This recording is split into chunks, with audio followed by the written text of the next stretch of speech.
भगवान श्री कृष्ण और शिशुपाल की कथा। नमस्कार दोस्तों, आपका स्वागत है सनातन परिवार चैनल में।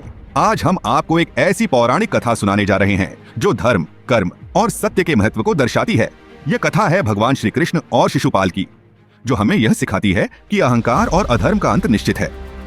इस कथा में अनेक रहस्य, गहरे अर्थ और भारतीय पौराणिकता के गूढ़ संदेश छिपे हुए हैं। आइए इस अद्भुत कथा को विस्तार से समझते हैं। शिशुपाल कौन था? शिशुपाल छेदी देश का राजा था। वह जन्म से ही विचित्र था। उसके शरीर पर 3 आंखें और 4 हाथ थे। यह देखकर उसके माता पिता चिंतित हो गए, लेकिन उसकी माता ने यह बात ध्यान में रखी कि यह कोई दिव्य संकेत हो सकता है। तभी एक दिन आकाशवाणी हुई, इस बालक का रूप सामान्य तब होगा जब कोई विशिष्ट व्यक्ति उसे अपनी गोद में उठाएगा, परंतु वही व्यक्ति इसका वध भी करेगा। यह सुनकर माता घबरा गईं। उन्होंने बालक को विभिन्न आर्षि मुनियों के पास ले जाया, लेकिन कोई भी उसकी असामान्य स्थिति को सामान्य नहीं कर पाया। आखिरकार भगवान श्री कृष्ण उनके घर आए। जैसे ही उन्होंने बालक को अपनी गोद में उठाया, शिशुपाल की अतिरिक्त आंख और हाथ गायब हो गए। यह देखकर सभी लोग आश्चर्यचकित रह गए। श्री कृष्ण का वचन शिशुपाल की माता भगवान श्री कृष्ण की ममेरी बहन थी। उन्होंने भगवान से विनती की, हे प्रभु, कृपया मेरे पुत्र को क्षमा करें। श्री कृष्ण ने वचन दिया, मैं शिशुपाल के 100 अपराधों को क्षमा करूंगा, लेकिन उसके बाद यदि उसने और अपराध किए तो मैं उसे नहीं छोड़ूंगा। यह वचन सुनकर माता को संतोष हुआ, लेकिन शिशुपाल का स्वभाव अहंकारी और दंभी था। जैसे जैसे वह बड़ा हुआ, उसका अहंकार भी बढ़ता गया। उसे अपने शक्ति, संपत्ति और साम्राज्य पर घमंड हो गया। शिशुपाल का पाप और अहंकार। शिशुपाल हमेशा से भगवान श्री कृष्ण का विरोधी था। उसने कई बार भगवान का अपमान किया और उनके कार्यों का विरोध किया। एक बार जब युधिष्ठिर ने राजसूय यज्ञ का आयोजन किया, तो सभी राजाओं की उपस्थिति में यह निर्णय लिया गया कि श्री कृष्ण को अग्र पूजा दी जाएगी। इस निर्णय से शिशुपाल क्रोधित हो गया। उसने सभा में श्री कृष्ण का अपमान करते हुए कहा, यह कैसा राजा है जो एक ग्वाले को सम्मान दे रहा है? यह तो केवल एक चरवाहा है। इसे राजा की उपाधि देना सभी राजाओं का अपमान है। शिशुपाल का यह घोर अपमान सुनकर सभी राजा स्तब्ध रह गए, लेकिन भगवान श्री कृष्ण शांत रहे। उन्होंने उसे चेतावनी दी, शिशुपाल, तुम्हारे 100 अपराध पूरे हो चुके हैं।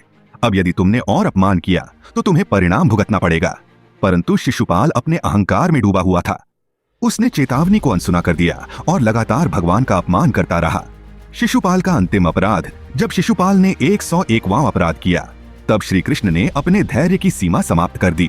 उन्होंने अपने दिव्य सुदर्शन चक्र को उठाया और उसे शिशुपाल की ओर चलाया। जैसे ही सुदर्शन चक्र शिशुपाल के पास पहुंचा, उसकी गर्दन अलग हो गई और उसका शरीर वहीं गिर गया। लेकिन उसी क्षण एक अद्भुत घटना घटी। शिशुपाल की आत्मा भगवान श्री कृष्ण के चरणों में समा गई। यह देखकर सभी लोग हैरान रह गए। अद्भुत रहस्य। शिशुपाल की आत्मा का मोक्ष, यह रहस्य बहुत गूढ़ है। शिशुपाल ने अपने पूरे जीवन में भगवान श्री कृष्ण का विरोध किया था, फिर भी उसकी आत्मा को मोक्ष क्यों मिला? इसका उत्तर हमें भक्ति के सिद्धांत में मिलता है। शास्त्रों के अनुसार भगवान का ध्यान चाहे प्रेम से किया जाए या घृणा से, वह व्यक्ति अंततः भगवान की शरण में ही जाता है। शिशुपाल ने अपने जीवन का हर क्षण भगवान श्री कृष्ण के बारे में सोचा था। भले ही वह नफरत के कारण हो, लेकिन उसका मन हमेशा भगवान में लगा रहा। यही कारण था कि उसकी आत्मा को अंत में श्री कृष्ण के चरणों में स्थान मिला। कथा का गूढ़ संदेश। इस कथा से हमें कई महत्वपूर्ण शिक्षाएं मिलती हैं। अहंकार का नाश निश्चित है, चाहे कोई कितना भी शक्तिशाली क्यों न हो।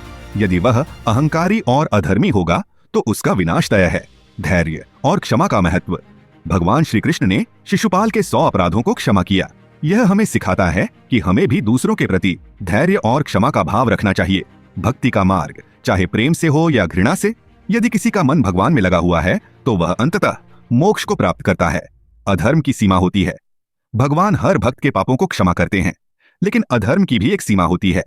जब वह सीमा पार हो जाती है तो दंड अवश्य मिलता है। कथा का प्रभाव। यह कथा हमें यह समझने में मदद करती है कि जीवन में धर्म, सत्य और विनम्रता का कितना महत्व है। अहंकार और घृणा मनुष्य को नीचे गिराते हैं, जबकि भक्ति और श्रद्धा उसे भगवान के समीप ले जाते हैं। यदि आपको यह कथा पसंद आई हो तो वीडियो को लाइक करें, शेयर करें और हमारे चैनल सनातन परिवार को सब्सक्राइब करें। बेल आइकन दबाना ना भूलें ताकि आपको हमारी हर नई वीडियो की नोटिफिकेशन मिले। जय श्री कृष्ण।